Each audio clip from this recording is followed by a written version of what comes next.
انا بطمن حبايبي، الناس اللي اتعاطفت معايا ووقفت جنبي، المصريين اللي بجد، اخواتي مسلمين ونصارى، بقول لهم متشكرين لتعاطفكم معايا، لان انتوا فعلا بتأيدوا الحق وبتنصروا الحق.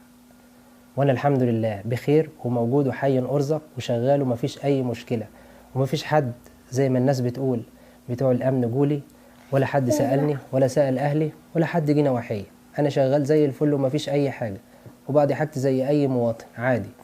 والحكومه لو عايزه حد، لا هو كبير عليها ولا هي اقل انها تجيبه، هتعرف تجيب اي حد، والحمد لله مفيش اي حاجه ومفيش مشاكل. اما بالنسبه للاشاعات دي فهي ما بتفيدنيش.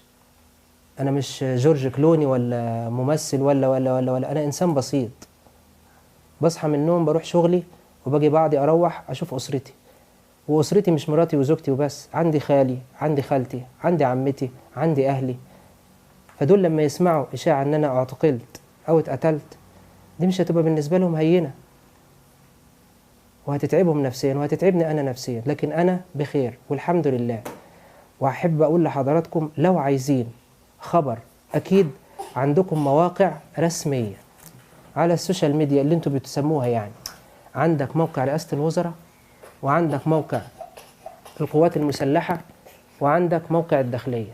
هم دول اللي تاخد منهم الخبر الصحيح. الناس اللي بتروج الاشاعات، يعني انت بتروج الاشاعه انا اتقتلت، انا ما اتقتلتش ولا مت، انا موجود قدامك هو حي ارزق.